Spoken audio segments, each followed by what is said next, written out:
The great hall of the empire stretched before Captain like a cathedral of war. Towering pillars carved from black stone reached toward a vaulted ceiling where holographic battle scenes played endlessly, showing the conquests of the wolf-like across dozens of star systems. The air hummed with the low growls and barks of the assembled nobles, their wolf ears twitching as they waited for their queen to speak. Stood at attention among the other military representatives, his simple human uniform a stark contrast to the elaborate armor and ceremonial furs worn by the alien dignitaries. He had been sent here as part of a routine diplomatic mission, nothing more than a formality to maintain the fragile peace treaty between Earth and the Empire. What he hadn't expected was to witness what appeared to be the most important royal declaration in centuries. Queen the dominated the throne at the far end of the hall. Even seated, she towered above everyone present, her massive frame covered in battle scars that told stories of 1,000 victories. Her silver fur was streaked with premature gray, a testament to the stress of ruling an empire constantly at war.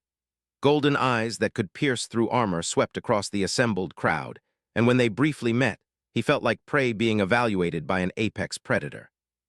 "My noble lords and honored guests," the queen's voice boomed across the hall, causing several smaller species to flinch. "Today I address a matter that concerns the very future of our empire. I am not young anymore. The battles have taken their toll, and though I may have many good years left, a ruler must think beyond their own lifetime."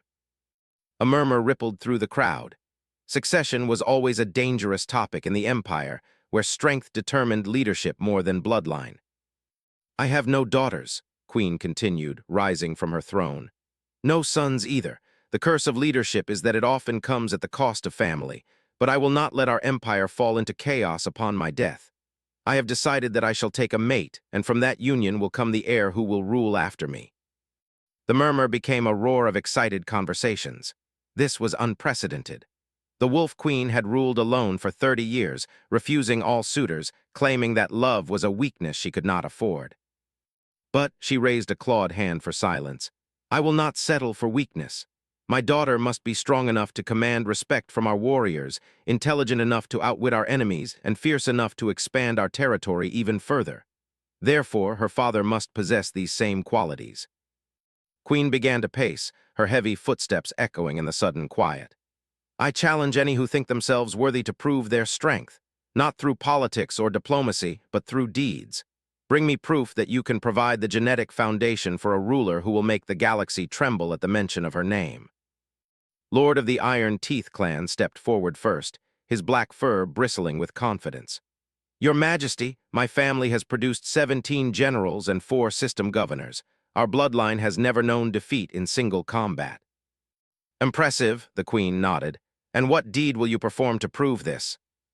"I will single-handedly capture the rebel fortress on Gehenna Prime, the one that has resisted our siege for 8 months." Queen smiled, showing teeth that could tear through metal. "Accepted. You have 1 standard galactic month." Admiral of the Silver Mane Fleet was next. His gray fur was perfectly groomed, marking him as both warrior and politician. "Your Majesty, I offer not just strength, but strategic brilliance. I will blockade and starve out the 3 rebel systems in the Outer Rim without losing a single ship."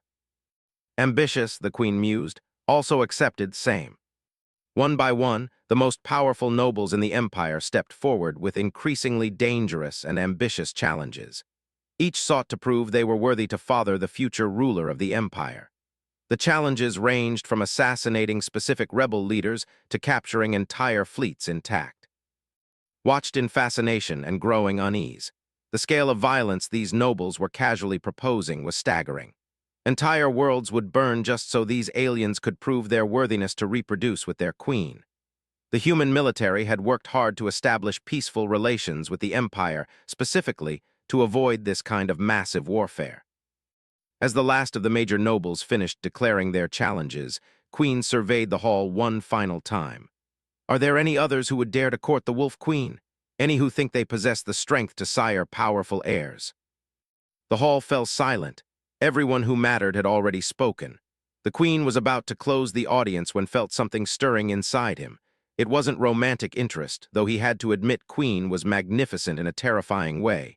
It was something else entirely. Had studied the culture extensively as part of his diplomatic training. He understood their value system, their obsession with strength and conquest. But he also understood something they seemed to have forgotten in their rush to prove individual prowess. True strength wasn't always about destruction. Before he could talk himself out of it, stepped forward.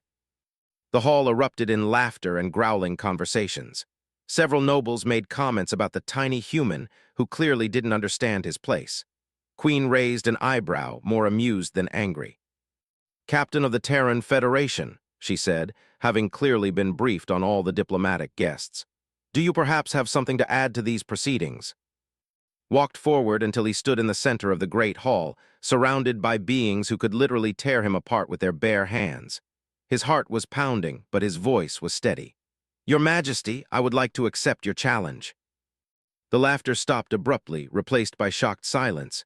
Then it began again, twice as loud and far more mocking. "Human," Lord snarled, "you clearly don't understand what's happening here. This is a mating challenge among apex predators. Go back to your little corner of the galaxy and play with your toys." Ignored the insults and kept his eyes locked on Queen. "Your Majesty, you asked for someone who could provide the genetic foundation for a ruler who would make the galaxy tremble. I believe I can do exactly that." The Queen studied him with those golden eyes, realized she was actually considering his words, not just dismissing him out of hand. "Captain, I have read the reports about human capabilities. You are individually weak, slow, and fragile compared to. You are shorter, your senses duller, your natural weapons non-existent. What could you possibly offer that would benefit my bloodline?" Had expected this question and had prepared his answer during the long walk to the center of the hall. "Your Majesty, with respect, I think you're asking the wrong question. You shouldn't be asking what humans can offer your bloodline. You should be asking what your bloodline could become if it incorporated human traits." Queen leaned forward, genuinely interested now. "Explain." "Every noble here has offered to prove their strength through conquest, through destruction, through domination. These are impressive displays of individual power, but they're also exactly what your enemies expect from the Empire. They know how to fight because they've been fighting for centuries." Gestured toward the holographic battle scenes playing on the ceiling. "Look at those victories. Magnificent, yes, but also predictable. Frontal assaults, overwhelming force, intimidation tactics. Your enemies have learned to counter these strategies." The hall had grown quiet again, but this time it wasn't from amusement. The nobles were listening, some with growing anger at the implied criticism. "What humans offer," continued, "is unpredictability. We don't win through strength or speed or natural weapons. We win through adaptation, through innovation, through finding solutions that no one else considers. A ruler with both strength and human creativity would be unlike anything the galaxy has ever seen." Queen was fully focused on him now. "And what deed would you perform to prove this, Captain?" Took a deep breath. This was the moment that would either validate his theory or get him killed. "Your Majesty, I will end your rebellion problem permanently, not by crushing the rebels, but by making them willingly join your empire. I will turn your greatest enemies into your most loyal subjects, and I will do it without firing a single shot." The hall exploded. Nobles roared with laughter and indignation. Several demanded that be arrested for insulting their intelligence. But through it all, Queen remained silent, studying the human who had just claimed he could accomplish the impossible. Finally, she raised her hand for quiet. "Captain, the rebel systems have been fighting us for over a decade. They would rather die than submit to rule. They have repeatedly rejected every offer of negotiation. What makes you think you can succeed where our best diplomats have failed?" Smiled, "Because your diplomats have been offering them the choice between submission and death. I'm going to offer them something completely different. I'm going to offer them partnership." "Partnership," Lord spat, "with rebels, with traitors. With people who have proven they're strong enough to resist the Empire for over a decade," corrected. "Your Majesty, the rebels aren't your enemies because they're weak. They're your enemies because they're strong enough to have other options. Take away their reasons for resistance, and that strength becomes an asset instead of a threat." Queen stood up, her massive form casting a shadow over. "You have 1 month, Captain, the same as the others. But understand this, if you fail, if you make the Empire look weak through your attempts at partnership, the consequences will extend far beyond just your own life." Nodded, he understood the stakes perfectly. "And if I succeed?" The Queen's smile showed all of her predatory teeth. "If you succeed in doing what No has been able to do for 10 years, then perhaps there is something to your theory about human unpredictability. Perhaps a daughter with both our traits would indeed be formidable. As Bode turned to leave, he heard Admiral mutter to another noble, "The human has signed his own death warrant, and possibly started a war with his own species in the process." Walked out of the Great Hall knowing that the Admiral was probably right. But he also knew that if he could pull this off, if he could actually solve the rebellion through negotiation instead of warfare, he wouldn't just be proving human worth to the... He would be demonstrating a completely new way of thinking about power and leadership. The challenge was set. In 1 month, the most powerful nobles of the empire would return with proof of their worthiness through conquest and destruction, would return with something else entirely. He just had to figure out what that something was. Spent the first week of his month-long deadline studying everything the Terran Federation had on file about the rebel systems. What he found painted a picture far more complex than the simple terrorists and traitors narrative pushed by propaganda. The rebellion had started on 442b, a mining world rich in rare earth elements essential for faster-than-light travel. They had conquered the system 50 years ago, enslaving the native population and strip mining their world without regard for the environmental consequences. When the natives finally fought back, the response had been typically brutal, which only drove more systems to join the rebellion. But what caught attention was the composition of the rebel alliance. It wasn't just the original enslaved species. Over the years, they had been joined by former colonies who had grown tired of the empire's increasingly harsh taxation and military conscription. Even some nobles had defected, bringing entire fleets with them. "They're not fighting because they hate the empire," realized as he reviewed intelligence reports in his temporary quarters aboard the human diplomatic vessel. "They're fighting because they want to belong to something better." His aide, Lieutenant Sarah Park, looked up from her own stack of files. "Sir, are you really planning to negotiate with these people? They have made it clear that any unauthorized contact with rebel forces will be considered an act of war." Leaned back in his chair, "Sarah, what's the first rule of diplomacy? Understand what each side actually wants, not what they say they want." "Exactly. They say they want the rebels crushed, but what they actually want is control over those systems and their resources. The rebels say they want independence, but what they actually want is to not be oppressed. There's a solution that gives both sides what they really need." "And what solution is that?" Stood up and walked to the porthole, looking out at the stars. Somewhere out there, Lord was probably laying siege to the Gehenna fortress, Admiral was positioning his fleets for a blockade, and dozens of other nobles were engaged in various acts of conquest and destruction. Meanwhile, he was sitting in a spaceship, reading files. "The solution is to change the entire nature of the relationship," he said finally.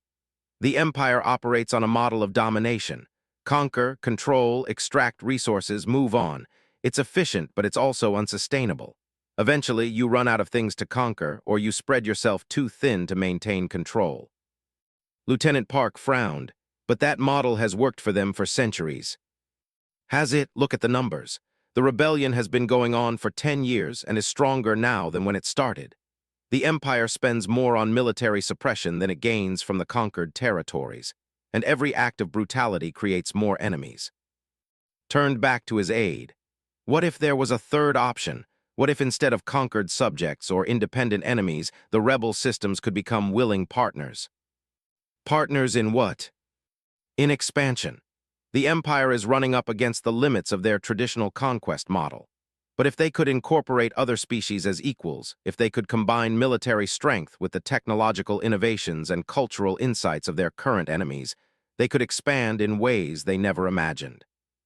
Lieutenant Park looked skeptical. "Sir, with all due respect, you're talking about fundamentally changing a culture that has been built around conquest for thousands of years.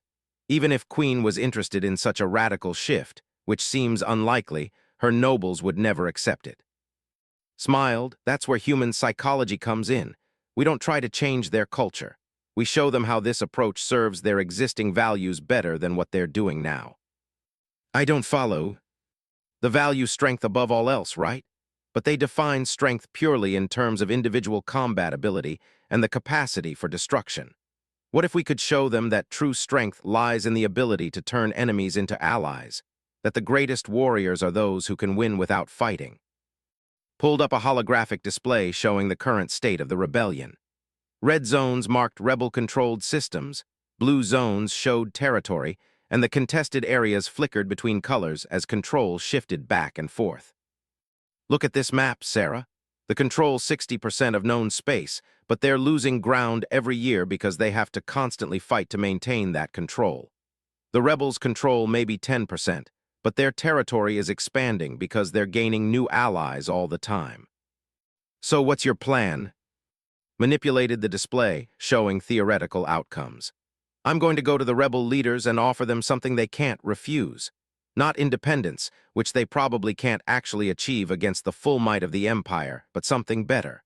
A chance to transform their oppressor into something they can be proud to belong to. Over the next few days, worked with his diplomatic team to craft a proposal that would have seemed insane to anyone who didn't understand both human negotiation psychology and cultural values. He was essentially planning to sell the rebels on the idea of voluntary reintegration into the empire that had enslaved them. The key was framing. Instead of asking them to surrender, he would invite them to lead. Instead of offering them the status with better treatment, he would offer them the chance to help create something entirely new. But first, he needed to make contact. Using encrypted channels established during earlier peace negotiations, sent a simple message to the rebel leadership. Human Federation diplomat requests meeting to discuss new option, not surrender, not continued war, third path. The response came back within hours. Station neutral territory, come alone. Lieutenant Park was horrified. Sir, Station is in the middle of a war zone, and going alone violates every security protocol we have.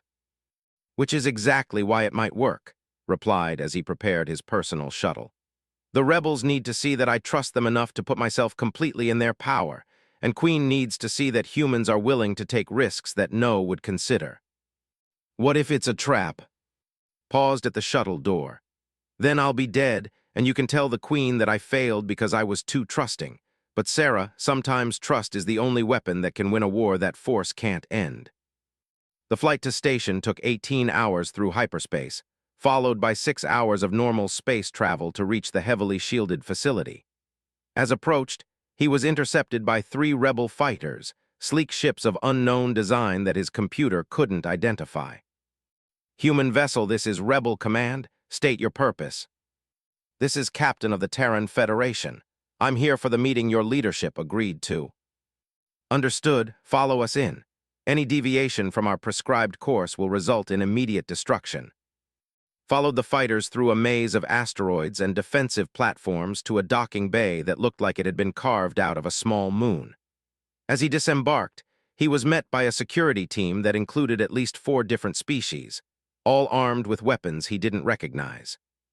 Captain, said the apparent leader, a tall humanoid with blue-tinted skin and large eyes. I am commander of the Liberation Fleet. Our council is waiting for you. They walked through corridors that showed clear signs of rapid construction and constant modification. This wasn't a permanent base.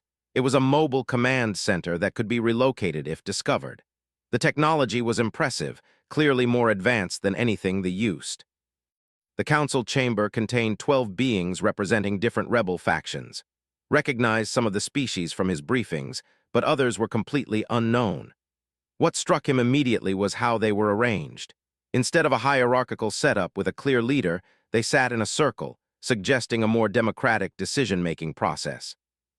Captain, said a female with gray fur and multiple battle scars. I am General, formerly of the 12th Imperial Fleet. We agreed to this meeting because your message mentioned a third path. Explain. Had prepared for this moment extensively, but sitting in a room full of beings who had been fighting and dying for their freedom for 10 years, his carefully crafted diplomatic language felt inadequate. General, members of the Council, I'll be direct. You can't win this war through military action alone. The Empire has too many resources, too many ships, too many soldiers. Even if you manage to maintain your current territory, you'll never be able to expand enough to seriously threaten their core systems. Several council members shifted uncomfortably, but no one interrupted. At the same time, continued, the Empire can't win either. Every system they recapture costs them more than it's worth, and every act of suppression creates more rebels. This conflict is going to continue until it destroys both sides. Commander leaned forward. We're aware of the strategic situation, Captain. What we want to know is what you're proposing to do about it. Activated a small holographic projector, displaying the same galactic map he had shown Lieutenant Park. What if I told you there was a way to not just end this war, but to transform the Empire into something you could willingly join? Something you could help lead? The room erupted in angry voices. Several council members stood up, shouting about betrayal and collaboration, but General raised her hand for silence. Continue, she said quietly. The Empire's current model is unsustainable, explained. They know this even if they won't admit it. They're facing resource depletion, technological stagnation, and increasing resistance throughout their territory. They need new ideas, new approaches, new sources of innovation. And you think we should provide these things to our oppressors? Demanded a reptilian being whose species didn't recognize. I think you should become partners in creating something new. A confederation instead of an empire. A system where each member species contributes their unique strengths to the collective good, where decisions are made through consensus rather than domination. They will never accept such a system, Commander said flatly. Smiled, that's where you're wrong. They'll not only accept it, they'll demand it, because I'm going to show them that this approach makes them stronger, not weaker. How? By demonstrating that voluntary cooperation achieves better results than forced compliance. By proving that the greatest strength comes not from the ability to destroy your enemies, but from the ability to transform them into allies. General studied intently. And how exactly do you plan to accomplish this miracle? Had been waiting for this question. His entire plan hinged on what he said next.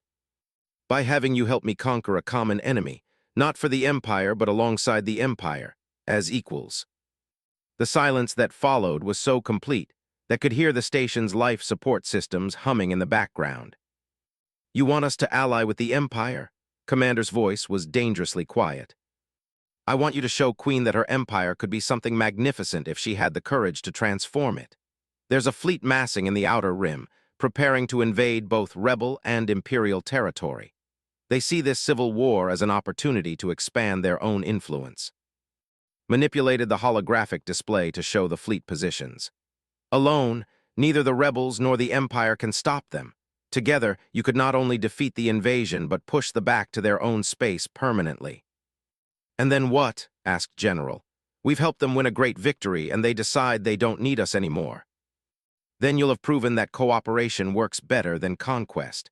You'll have demonstrated a new model for galactic relations, and you'll have done it in a way that serves the value system perfectly. Stood up knowing he was reaching the critical moment of his presentation. General, you were once an officer. You know how their culture works. They respect strength above all else. What if you could show them that the greatest strength comes not from ruling through fear, but from inspiring genuine loyalty? General was quiet for a long time. Finally, she spoke. This is the most audacious proposal I have ever heard. You're asking us to bet everything on the possibility that our former oppressors can change their fundamental nature. No, replied. I'm asking you to bet on the possibility that their fundamental nature is actually compatible with what you want to achieve. They don't really want to be tyrants. They want to be leaders worth following. Help them learn the difference. The council spent 3 hours debating's proposal. In the end, they agreed to a limited test. They would provide intelligence about fleet movements and allow a small joint operation to verify the effectiveness of cooperative tactics. As prepared to leave, General walked him to the docking bay. Captain, I hope you understand what you're risking. If this fails, if Queen sees this as a sign of weakness rather than strength, it won't just be your life on the line. Every being in this rebellion will suffer the consequences. Nodded grimly. I understand, General, but if it succeeds, if we can prove that there's a better way forward, then your children and mine will inherit a galaxy where strength and compassion aren't mutually exclusive. As he flew back towards space, realized he had just committed to the most dangerous diplomatic gambit in human history. He wasn't just trying to win Queen's challenge anymore. He was trying to prevent a galactic war and create a new model for relations. No pressure at all. The Great Hall looked the same as it had a month ago, but the atmosphere was electric with anticipation. Word had spread throughout the Empire about the various challenges, and representatives from hundreds of worlds had come to witness the results. Queen sat on her throne, looking every inch the Predator remembered, but her golden eyes held a hint of curiosity that hadn't been there before. Lord presented first, his black fur still singed from battle. "Your Majesty, I have captured the Gehenna fortress as promised." He activated a holographic display showing the smoking ruins of what had once been an impregnable rebel stronghold. 1,700 enemy dead, the fortress completely destroyed, and all rebel presence eliminated from the system. The assembled nobles roared their approval. This was exactly the kind of overwhelming victory they understood and respected. Admiral stepped forward next, his silver fur gleaming in the ceremonial lighting. "Your Majesty, I have successfully blockaded and starved out the 3 outer rim systems. After 28 days of siege, they surrendered unconditionally. All rebel leadership has been captured or killed." More cheers echoed through the hall. 2 impressive victories that demonstrated exactly the kind of strength the valued most. One by one, the other nobles presented their results. Some had succeeded in their challenges, others had failed, but all had approached the task in the traditional manner, through superior firepower and ruthless efficiency. Finally, Queen's gaze settled on. "Captain, you are the last to present. Tell us, have you somehow managed to make our rebels willingly join the Empire?" Stepped forward, acutely aware that his simple uniform looked absurd next to the elaborate armor and ceremonial decorations worn by everyone else in the hall. "Your Majesty, I have done something better than that. I have brought you a victory that will be remembered for 1,000 years." The hall fell silent. After the impressive presentations they had just witnessed, his claim seemed either incredibly arrogant or desperately delusional. "Explain," the Queen commanded.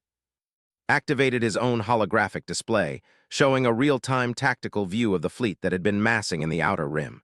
But instead of showing enemy ships, the display showed wreckage. Thousands of destroyed vessels floating in the void, with a combined fleet of and rebel ships moving in perfect coordination through the debris field. 3 days ago, the Empire launched the largest invasion in galactic history. 2,000 ships, including their new dreadnought carriers that were supposed to be invincible. They planned to sweep through the war-torn border regions, conquering both Imperial and Rebel territory while we were too busy fighting each other to mount an effective defense. Murmurs of concern rippled through the crowd. There had been a growing threat for years, but no one had expected an assault of this magnitude. "The interesting thing about invasions," continued, "is that they're only effective if your enemies can't coordinate their response. They were counting on the Empire and the rebels being too hostile to each other to mount a joint defense." Queen leaned forward, her predatory instincts fully engaged. "Are you telling me that you convinced our rebels to fight alongside Imperial forces?" "Better than that, Your Majesty. I convinced them to fight as Imperial forces." The hall erupted in confused voices. Several nobles shouted that such a thing was impossible, that the rebels would never willingly serve under command. Waited for the noise to die down before continuing. The key was understanding what both sides actually wanted. The Empire wanted the rebels to stop fighting and contribute to Imperial strength. The rebels wanted to not be oppressed and to have a voice in their own governance. I found a way to give both sides what they needed. He manipulated the holographic display to show the battle formation that had destroyed the fleet. Imperial dreadnoughts formed the backbone of the assault, but they were supported by rebel cruisers with advanced stealth technology and fighter squadrons using innovative tactics that no traditional commander would have considered. General, formerly of the rebel forces, proposed a strategy that combined Imperial firepower with rebel mobility. Admiral, whose own victories we just celebrated, commanded the joint fleet using tactics that neither side could have developed alone. Admiral stepped forward, looking uncomfortable. "Your Majesty, I must confirm Captain's report. The battle plan was unlike anything in our military doctrine, but it was devastatingly effective. The enemy expected us to engage with frontal assaults and overwhelming force. Instead, we used misdirection, coordinated strikes from multiple angles, and technological innovations that gave us a decisive advantage." Queen studied the tactical display with growing interest. "And the rebel forces fought willingly alongside our troops." "More than willingly," replied. "They fought with the dedication of soldiers defending their home because for the first time in decades, they felt like they truly belonged to something worth fighting for." activated another section of his display, showing casualty reports and resource expenditures. Your Majesty, Lord's victory at Gehenna cost 3,000 Imperial troops and required the complete destruction of infrastructure worth billions of credits. Admiral's blockade took almost a month and tied up significant naval resources that could have been used elsewhere. Both nobles looked insulted at having their victories criticized, but pressed on. In contrast, the joint operation against the was completed in 6 hours with minimal casualties, and actually captured enemy technology and resources that more than paid for the entire operation. More importantly, it established a new model for imperial expansion that doesn't require the complete subjugation of other species. Queen stood up, her massive frame commanding absolute attention. Captain, are you suggesting that cooperation is more effective than conquest? Met her golden gaze without flinching. I'm suggesting that true strength lies in the ability to transform enemies into allies. Any warlord can destroy his opponents. It takes a true leader to make those opponents want to follow her. The Queen began to pace, her heavy footsteps echoing in the suddenly quiet hall. You speak of transformation, but how do we know this alliance will last? How do we know these rebels won't turn against us again the moment it suits their purposes? Because they're not rebels anymore, replied. They're imperial citizens with the same rights and responsibilities as any other member of the empire. General has been offered a position as Strategic Innovation Advisor to the Imperial Fleet Command. Commander has been invited to establish a new diplomatic corps focused on voluntary integration of previously independent systems. The implications of this hit the assembled nobles like a physical blow. Wasn't just talking about ending the rebellion. He was talking about fundamentally changing how the empire operated. Your Majesty, Lord said carefully, while this victory against thee is impressive, it represents a dangerous precedent. If word spreads that rebellion can be rewarded with positions of authority, every system in the empire will think they can negotiate for better treatment. Smiled, exactly. Instead of spending massive resources crushing rebellions, the empire can channel that same energy into voluntary expansion. Instead of ruling through fear, you can lead through inspiration. Queen stopped packing and turned to face directly. And you believe this approach will produce stronger heirs than traditional conquest? Your Majesty, I believe a ruler who combines strength with human adaptability, who can inspire loyalty rather than just demand obedience, who can turn enemies into allies with the same skill that her ancestors turned aliens into subjects, would be the most powerful leader the galaxy has ever seen. The Queen was quiet for a long moment, studying with those penetrating golden eyes. When she finally spoke, her voice carried a weight that made every being in the hall hold their breath. Captain, your approach has indeed achieved something remarkable. You have ended a decade-long rebellion, won a decisive victory against our enemies, and opened new possibilities for imperial expansion, all without firing a single shot in anger. She began walking toward, her predatory grace evident in every step. But the question remains, can you personally provide the genetic foundation for an heir who will be strong enough to implement these revolutionary ideas? Had been dreading this moment. He was, by every physical measure, completely inadequate compared to the nobles who had also presented their accomplishments. He was smaller, weaker, shorter-lived, and lacked any of the natural weapons that made such effective warriors. Your Majesty, he said quietly, I cannot offer you the physical strength of Lord or the strategic experience of Admiral. What I can offer is something your empire has never had before. The ability to grow stronger by making others stronger, to expand by inclusion rather than conquest, to rule through inspiration rather than intimidation. Queen stopped directly in front of him, towering over his human frame. And you believe these traits would benefit my daughter? I believe these traits would make your daughter unstoppable, replied.